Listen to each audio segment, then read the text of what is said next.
A'udzubillahi minasyaitonirrajim. Bismillahirrahmanirrahim. Assalamualaikum warahmatullahi wabarakatuh. Alhamdulillahirabbil alamin, wassalatu wassalamu ala asrafil anbiya'i wal mursalin wa ala alihi wa sahbihi ajmain. Amma ba'd. Segala puji bagi Allah sang penguasa alam semesta. Semoga salawat serta keselamatan tercurahkan selalu kepada Nabi dan Rasul termulia, serta keluarga dan sahabat-sahabatnya semuanya. Saudara-saudariku, pemirsa sekalian dimanapun Anda berada, pada kesempatan kali ini kita akan melanjutkan pembelajaran kita tentang diturunkannya azab Allah kepada kaum Nabi Nuh. Semoga dengan apa yang kita pelajari ini, kita bisa meningkatkan ketakwaan kita kepada Allah Subhanahu wa Ta'ala, dan kita bisa mengambil hikmah dari kisah kehidupan Nabi Nuh alaihissalam. Karena umat Nabi Nuh sudah tidak bisa lagi dinasehati, maka diturunkanlah azab Allah seperti yang sudah dijanjikan kepada mereka. Tercantum pada surat Al-Qamar, surat ke-54 ayat ke-11 sampai ke-16. Maka kami bukakan pintu-pintu langit dengan menurunkan air yang tercurah, dan kami jadikan bumi memancarkan mata air. Maka bertemulah air-air itu untuk suatu urusan yang sungguh telah ditetapkan. Dan kami angkut Nuh ke atas bahtera yang terbuat dari papan dan paku, yang berlayar dengan pemeliharaan kami, sebagai balasan bagi orang-orang yang diingkari. Dan sesungguhnya telah kami jadikan kapal itu sebagai pelajaran. Maka adakah orang yang mau mengambil pelajaran? Maka alangkah dahsyatnya azabku dan ancaman-ancamanku. Ibnu Jarir mengatakan telah menceritakan kepada kami Ibnu Humaid, telah menceritakan kepada kami Mahron dari Abu Sinan alias Sa'id Ibnu Sinan, dari bukan hanya seorang yang menerimanya dari Ali Ibnu Abu Thalib, yang mengatakan bahwa tiada setetes air pun yang diturunkan melainkan melalui takaran yang ada di tangan malaikat. Tak kalah hari Nabi Nuh diizinkan bagi air yang ada di bawah penyimpanannya, maka air meluap melebihi batasan penyimpanannya. Dan Allah memerintahkan untuk berdoa kepada Allah ketika orang yang beriman itu telah menaiki bahtera tersebut. Tercantum pada surat Al-Mu'minun, surat ke-23 ayat ke-28 sampai ke-29. Apabila kamu dan orang-orang yang bersamamu telah berada di atas bahtera itu, maka ucapkanlah segala puji bagi Allah yang telah menyelamatkan kami dari orang-orang yang zalim. Dan berdoalah, ya Tuhanku, tempatkanlah aku pada tempat yang diberkati, dan Engkau adalah sebaik-baik yang memberi tempat.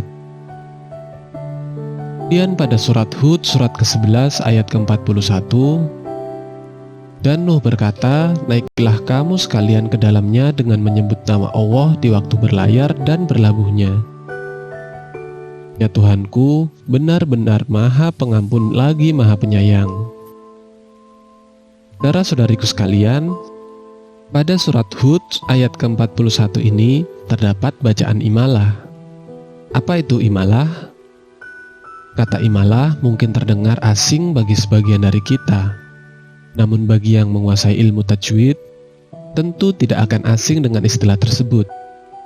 Imalah secara bahasa memiliki arti condong atau miring.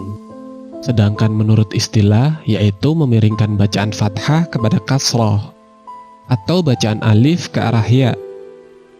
Kata majroha dibaca dengan memiringkan fathah pada huruf ro kepada kasroh.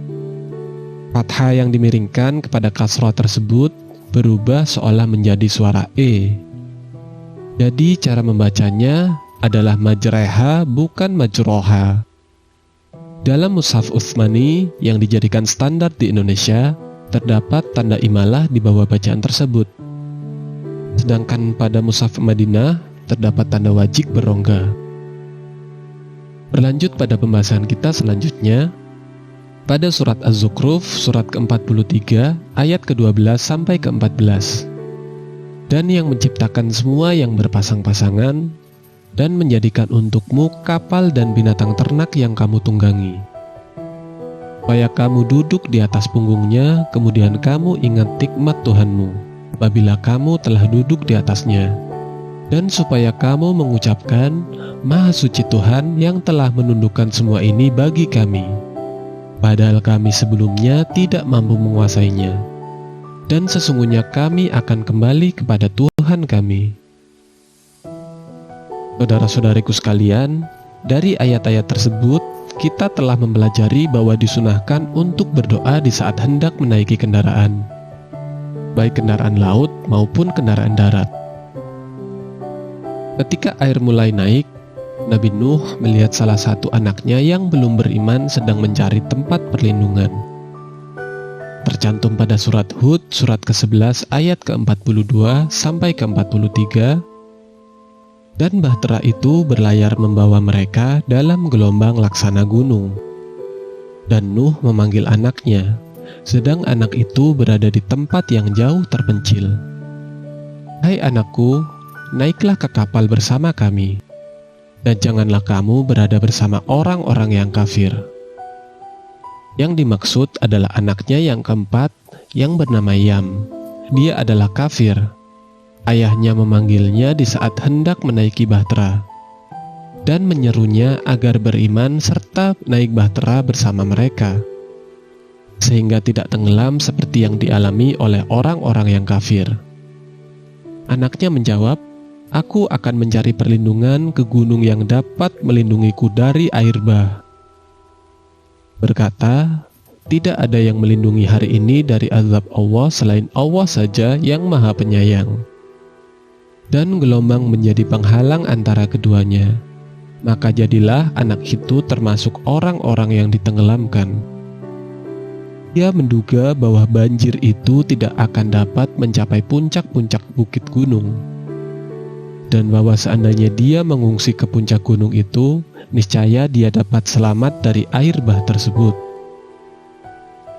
Kemudian berlanjut pada surat Al-A'raf, surat ke-7 ayat ke-64, maka mereka menustakan Nuh, kemudian kami selamatkan dia dan orang-orang yang bersamanya dalam bahtera. Dan kami tenggelamkan orang-orang yang menustakan ayat-ayat kami. Sesungguhnya mereka adalah kaum yang buta mata hatinya. Kemudian pada surat Yunus, surat ke-10 ayat ke-73, lalu mereka menustakan Nuh, maka kami meselamatkan dia dan orang-orang yang bersamanya di dalam bahtera. Dan kami jadikan mereka itu pemegang kekuasaan. Dan kami tenggelamkan orang-orang yang mendustakan ayat-ayat kami. Maka perhatikanlah bagaimana kesudahan orang-orang yang diberi peringatan itu. Kemudian pada surat Asy-Syu'ara, surat ke-26 ayat ke-119 sampai ke-122, maka kami selamatkan Nuh dan orang-orang yang besertanya di dalam kapal yang penuh muatan. Kemudian sesudah itu kami tenggelamkan orang-orang yang tinggal. Sesungguhnya pada yang demikian itu benar-benar terdapat tanda kekuasaan Allah, tetapi kebanyakan mereka tidak beriman. Dan sesungguhnya Tuhanmu, Dialah yang Maha Perkasa lagi Maha Penyayang. Dan pada surat Al-Ankabut, surat ke-29 ayat ke-15, maka kami selamatkan Nuh dan penumpang-penumpang bahtera itu, dan kami jadikan peristiwa itu pelajaran bagi semua umat manusia. Dan yang terakhir pada surat Nuh, surat ke-71 ayat ke-25, disebabkan kesalahan-kesalahan mereka, mereka ditenggelamkan lalu dimasukkan ke neraka. Maka mereka tidak mendapat penolong-penolong bagi mereka selain dari Allah. Kemudian Nabi Nuh berdoa kepada Allah pada surat Nuh, surat ke-71, ayat ke-26 sampai ke-27. Nuh berkata, "Ya Tuhanku, janganlah Engkau biarkan seorang pun di antara orang-orang kafir itu tinggal di atas bumi." Ibnu Abu Hatim mengatakan bahwa Yunus Ibnu Abdul A'la membacakan kepadaku bahwa telah menceritakan kepada kami Ibnu Wahab telah menceritakan kepadaku Syabib ibnu Sa'id dari Abul Jauza, dari Ibnu Abbas yang mengatakan bahwa Rasulullah Shallallahu Alaihi Wasallam pernah bersabda, seandainya Allah mengasihani seseorang dari kaum Nuh, tentulah Allah mengasihani seseorang wanita yang ketika melihat air bah datang, ia menggendong anaknya dan menaiki bukit. Dan setelah air bah mencapai bukit, ia naikkan anaknya ke pundaknya. Dan ketika air mencapai pundaknya, ia letakkan anaknya di atas kepalanya. Dan ketika air mencapai kepalanya, ia mengangkat anaknya dengan kedua tangannya. Seandainya Allah mengasihani seseorang dari mereka, tentulah Dia mengasihani wanita ini. Hadis ini gharib, tetapi semua perawinya berpredikat thiqat. Kemudian pada ayat ke-27, sesungguhnya jika engkau biarkan mereka tinggal, niscaya mereka akan menyesatkan hamba-hambamu, dan mereka tidak akan melahirkan selain anak yang berbuat maksiat, lagi sangat kafir. Yakni sesungguhnya jika engkau membiarkan seseorang dari mereka tetap hidup, niscaya dia akan menyesatkan hamba-hambamu yang engkau ciptakan sesudah mereka. Lalu dengan izin Allah, air pun disurutkan. Tercantum pada surat Hud, surat ke-11 ayat ke-44. Dan difirmankan, hai bumi, telanlah airmu, dan hai langit, hujan, berhentilah. Dan air pun disurutkan, perintah pun diselesaikan. Dan bahtera itu pun berlabuh di atas bukit judi. Dan dikatakan, binasalah orang-orang yang zalim. Setelah selesai dari membinasakan seluruh penduduk bumi yang kafir kepada Allah, sehingga tiada sesuatu pun dari rumah mereka yang tersisa, maka berlabuhlah bahtera itu bersama orang-orang yang ada di dalamnya. Lalu Nabi Nuh menanyakan kepada Allah tentang anaknya yang tenggelam. Tercantum pada surat Hud, surat ke-11 ayat ke-45 sampai ke-47. Dan Nuh berseru kepada Tuhannya sambil berkata, ya Tuhanku, sesungguhnya anakku termasuk keluargaku. Dan sesungguhnya janji Engkau itulah yang benar. Dan Engkau adalah hakim yang seadil-adilnya. Maksudnya adalah, sedangkan Engkau telah menjanjikan kepadaku keselamatan seluruh keluargaku. Dan janjimu adalah benar, tidak akan diingkari.